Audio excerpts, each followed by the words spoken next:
नमस्कार, देश प्रदेश की अहम खबरों के लिए रिमोट न्यूज में आपका स्वागत है। हिमाचल प्रदेश में 31 मई सोमवार से सभी दुकानें खोल दी जाएंगी।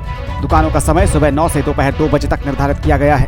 ये फैसला हिमाचल सचिवालय में हुई हाई लेवल मीटिंग में लिया गया है। इसी के साथ प्रदेश के सभी सरकारी दफ्तर 30% वर्किंग कैपेसिटी के साथ भी खोल दिए जाएंगे। हिमाचल में फिलहाल प्राइवेट और सरकारी बसें नहीं चलेंगी। सीएम जयराम ठाकुर ने कहा है कि भारत सरकार ने प्रदेश के 18 से 44 साल के लोगों के लिए कोविशील्ड की 1,67,180 खुराकें आवंटित की हैं।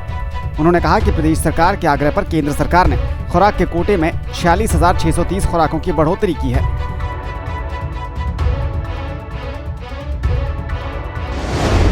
हिमाचल प्रदेश में पिछले 24 घंटों में कोरोना के 1,523 नए मामले पाए गए हैं। इसके अलावा पिछले 24 घंटों में कोरोना से कुल 3,148 लोग ठीक हुए हैं और प्रदेश में कुल 64 लोगों की इसी दौरान मौत भी हुई है। कोरोना के मामले हिमाचल में लगातार कम हो रहे हैं, लेकिन कोरोना से होने वाली मौतों का आंकड़ा अभी भी बरकरार है। शिमला के आईजीएमसी में ब्लैक फंगस से 2 मरीजों की मौत की खबर है। एक शख्स हमीरपुर जबकि दूसरा सोलन के कसौली से संबंध रखता था। बताया जा रहा है कि दोनों डायबिटीज के मरीज थे। ब्लैक फंगस के लक्षण दिखने के बाद इन्हें आईजीएमसी में भर्ती करवाया गया था, जहां आज इन दोनों की मौत हो गई।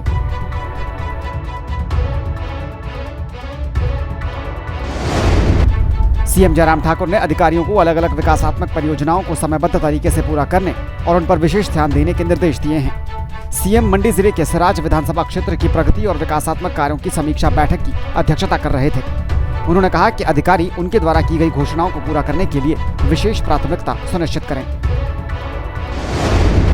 कोरोना की दूसरी लहर के चलते जून में प्रदेश के 90% पर्यटन कारोबारी बैंक डिफॉल्टर हो जाएंगे। Tourism industry stake holders association का मानना है कि बीते 3 महीनों से पर्यटन कारोबारी बैंकों के ऋण की किस्तें और ब्याज नहीं चुका पाए हैं। इसके चलते जून में बैंक पर्यटन कारोबारियों को डिफॉल्टर घोषित कर देंगे। देश में अभी कोविड टीकाकरण चल रहा है और इसी बीच इस बात पर भी जोरों से चर्चा चल रही है कि क्या टीकाकरण के बाद बूस्टर डोज भी दिए जाएंगे। इसे लेकर केंद्र सरकार ने कहा है कि अभी इस मसले पर स्टडीज चल रही हैं कि कोविड-19 का बूस्टर डोज कितना जरूरी है। हालांकि इस पर फिलहाल कोई आखिरी फैसला नहीं लिया गया है। छात्र अभिभावक मंच ने उच्चतर शिक्षा निदेशक से निजी स्कूलों द्वारा की गई फीस बढ़ोतरी को वापस लेने की मांग की है। अभिभावकों ने जनरल हाउस किए बगैर ही 15 से 50% की गई फीस बढ़ोतरी को वापस लेने की मांग की है।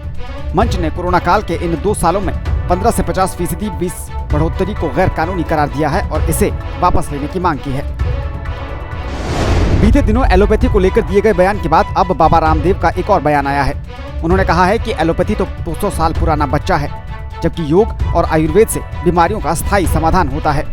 बाबा रामदेव ने कहा कि आज योग घर घर में हो रहा है और दुनिया भर के लोग इसे अपना रहे हैं। बंगाल की खाड़ी में उठा यास तूफान बिहार में प्रवेश करते ही कम दबाव के क्षेत्र में बदल गया है। तूफान की वजह से बिहार में जगह जगह बारिश हो रही है। अगले 2 दिनों तक पूर्वी और दक्षिणी बिहार में तेज आंधी के साथ साथ बारिश के आसार भी जताए गए हैं। आंधी बारिश की वजह से जगह जगह जल भराव हो गया है और कई अस्पतालों तक में पानी घुस गया है।